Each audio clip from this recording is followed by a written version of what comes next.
guys, welcome back to my channel. Welcome to another video. Well, today I thought I would share a little bit about the Sabbath because I know many people have questions around what the Sabbath is and what it isn't and what do you do on your Sabbath. So I thought I would just share a little bit about what I do on my Sabbath, and I thought maybe that might encourage you with yours too. I don't know if you can hear in the background, but there is this fly that got in my little window gap. It's like this big, and it is buzzing around and it's really annoying. So I'm really sorry if you hear that in the background. So if you've never heard of the Sabbath or you're not really sure what it is, a Sabbath is a day of delight and a day of rest. And we find this in Genesis chapter 2. So I'm just going to read that to you now. Oh my gosh. I wanted to firstly quickly shout out to Trash Your Bible for this beautiful Bible that I just got. If you haven't heard of Trash Your Bible, make sure you look them up. They have a website which will help you to get into your word. It will help you to understand the Bible book by book and how to read it. It's super helpful. But this Bible is just so beautiful. I love it. So I wanted to quickly read to you from Genesis chapter 2 because that is where we first hear about the Sabbath. So Genesis chapter 2 verse 1 to 3 says, "Thus the heavens and the earth were completed in all their vast array. By the seventh day, God had finished his work he had been doing. So on the seventh day, he rested from all his work.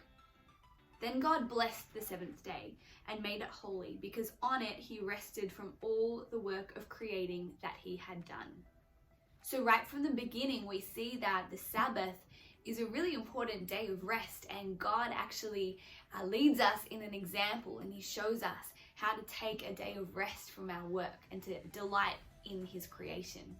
You know, I think in the world that we live in, our culture is so go, so busy all the time, and I think we actually forget to stop and rest. And when we do stop and rest, we don't have any idea what to do because we haven't ever stopped to rest.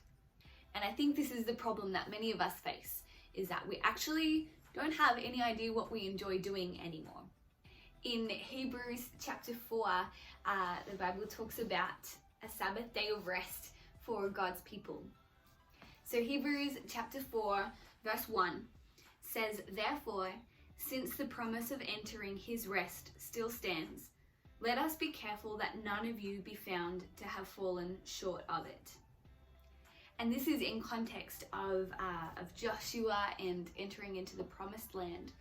But I just find this verse so interesting, and this whole chapter 4 of Hebrews, so interesting because I think we really forget about how important it is and how much the Lord values rest and entering into his rest. And that is what the Sabbath is for. So my Sabbath looks a little bit different every week. Really just depends what I'm in the mood for doing. But I will not set an alarm, and so I'll just let my body wake up whenever it's ready to wake up.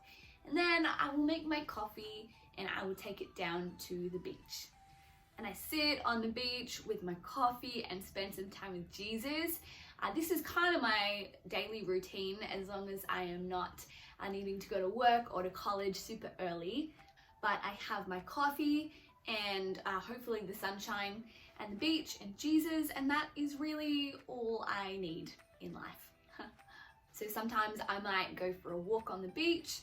Other times I might go for a swim or a surf. Then I might come back and maybe sit at the piano, sing a little bit. I might write some songs. I might do some dreaming. It really just depends. As many of you would know, I absolutely love the beach, if I haven't made that clear already.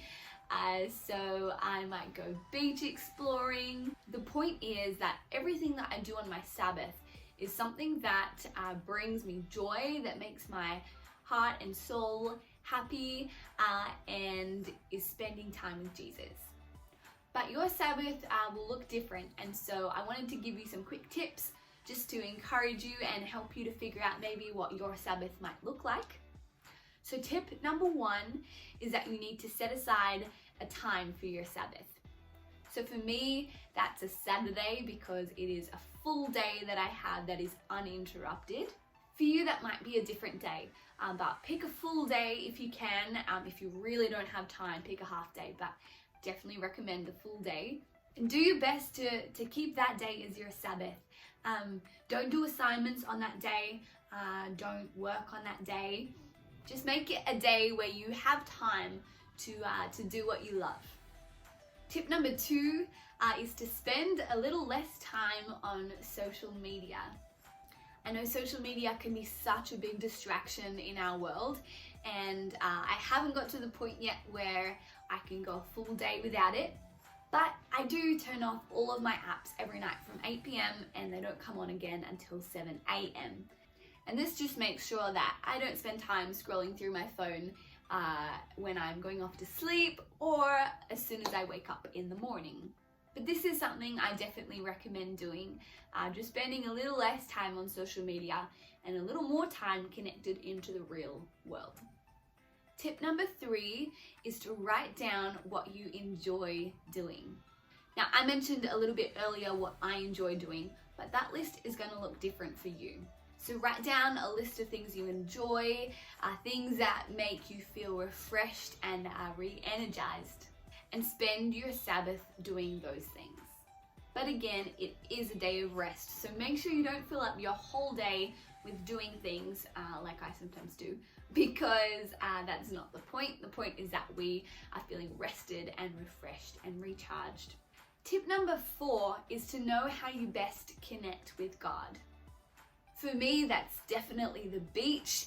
As soon as I'm out in creation, out in nature, that is how I just best connect with the Lord. But again, that's going to look different for you because we are all created unique and wired differently. So think about how you best connect with God and spend your Sabbath doing that. So that's a little bit about my Sabbath. I hope you found that encouraging. If you would like to see more videos like these, make sure you like and subscribe. Comment down below what you do on your Sabbath, or maybe what you're thinking about doing on your Sabbath. And that is all from me, so I will talk to you soon. Bye!